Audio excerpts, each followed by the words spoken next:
All right, Matilda says, I'm 28 years old and just feel like I'm drifting through life, not really having anything or anyone that drives me besides having money to survive and do what I want, like travel and just generally get by. I still live at home with my parents, and I don't really have a social life and thus any friends. I also don't really have any hobbies because reading, playing video games, and enjoying movies. So my life, as it were, is pretty empty, always has been, really. Yeah. Well, I think the biggest challenge for Matilda is that she's in isolation. Yeah. And so when you're in isolation, you are just comparing yourself to what you see on your screen. Mm-hmm. And so you're thinking, I shouldn't be in this place. Like, I shouldn't be living with my parents. I shouldn't be making this little money. I shouldn't be playing so many video games. And so like she's in this like should cycle, right? Of just like comparing herself to what she's seeing on her screen. Yeah, isolation, should cycle, and the should cycle puts you in a shame cycle.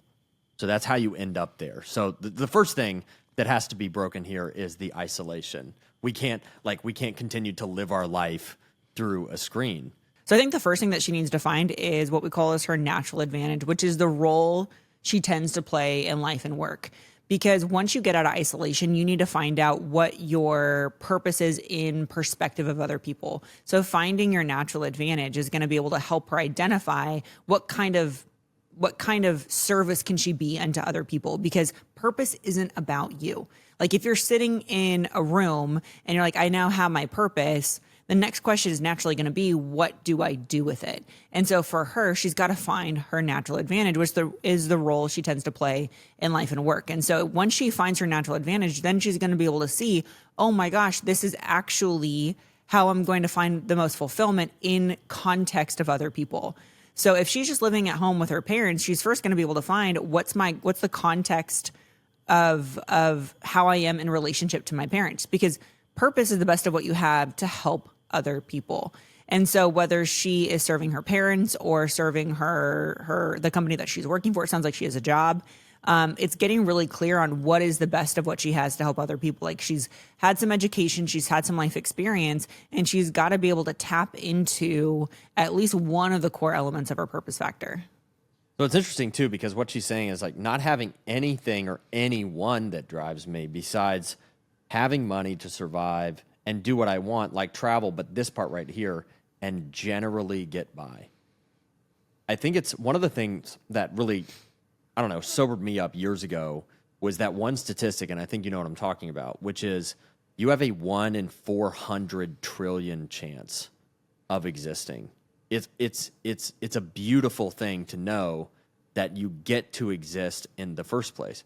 And so when you first find that out, I have a 1 in 400 trillion chance of existing.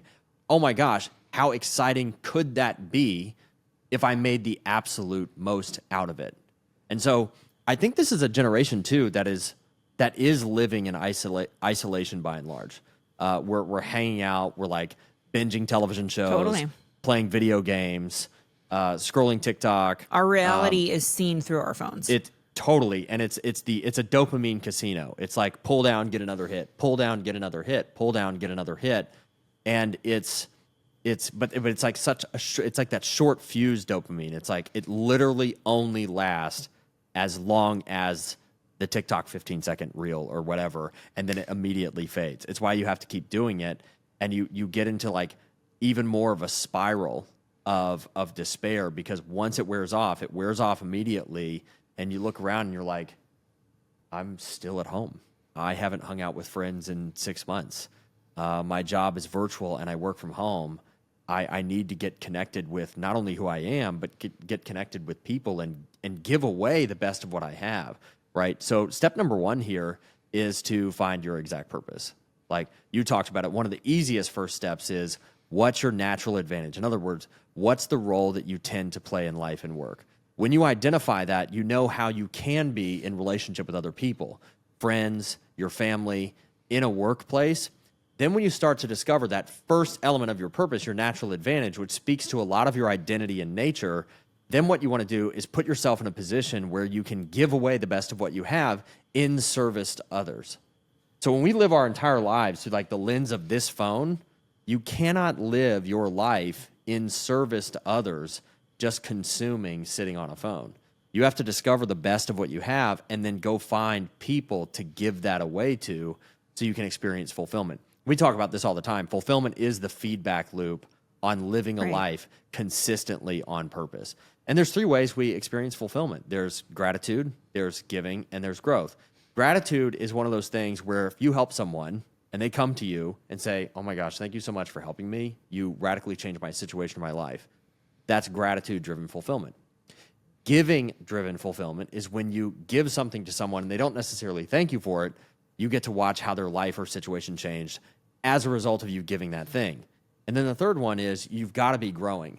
So if you're not experiencing like a gratitude feedback loop from people that are helping you, if you're not getting the opportunity to give away the best of what you have in service to others, and if you're not actively growing, then it's really impossible to feel anything but isolation. You can't feel happiness. You can't feel joy if you're not putting yourself in a position to do that. So step number 1 is find your purpose. Step number 2 is put yourself in a position to give away the best of what you have so you can experience a feedback loop of fulfillment. And that fulfillment is what's going to drive you to change more. It's actually what's going to increase that growth mindset. Because a lot of people had a growth mindset. Maybe they were a kid and they had a dream of doing something one day. It's so funny, right? If you go talk to like young kids, you talk to kindergartners, you talk to first graders, you talk to fifth graders, whatever it is. You're like, what do you want to be when you grow up? Well, it used to be like, I want to be a fireman, a doctor, or whatever, but now it's like, I want to be a YouTube influencer. Right. That's like, Apparently that's a career trajectory. that's a career trajectory. It's a real It's a thing. But it is an interesting dichotomy when you see the kids say, I want to be something, become something. But when you start talking to adults, post 25, post 30 years old, you don't see them say, I want to become something, I want to be something. They say, I want to feel something. I just want to be happy. I just want to get by. So we go from as kids wanting to be something to adults wanting to feel something. So, Matilda, here's what you need to do. So the first thing you need to do is you need to find your exact purpose and check that out by looking at the purpose factor assessment. When you take that assessment, you're going to see a couple things. Number 1, you're going to find your natural advantage, the role you tend to play in life and work. And that means you need to lean into that role in your current role right now. A lot of times people think, I need to quit my job to find more fulfillment. You don't. Where you're at right now, you can find fulfillment without moving out of your parents' house, without quitting your job, without moving somewhere completely different. You can do it right now. The second thing that you need to do is you need to find out what kind of problems do you like solving. Do you like solving big problems that are complicated, hairy, and scary? Or do you like solving specific problems for a small, specific group of people? Finding that out, just the size of the types and size and types of finding out just even the size and the types of problems is going to be so helpful for you to get more clarity around what is most fulfilling for you. And the third thing you need to do is you need to get out of isolation. You need to spend more time in front of other people. You need to find more places to be able to serve. Maybe that means volunteering. Maybe that means getting out of the physical space that you're in. Maybe it just means joining a gym or spending more time at a coffee shop. Being in isolation is only affirming the fact that you think that you haven't made it, that you think that you're only surviving. But if you took some perspective, you'd actually realize you're a lot better off than you realize.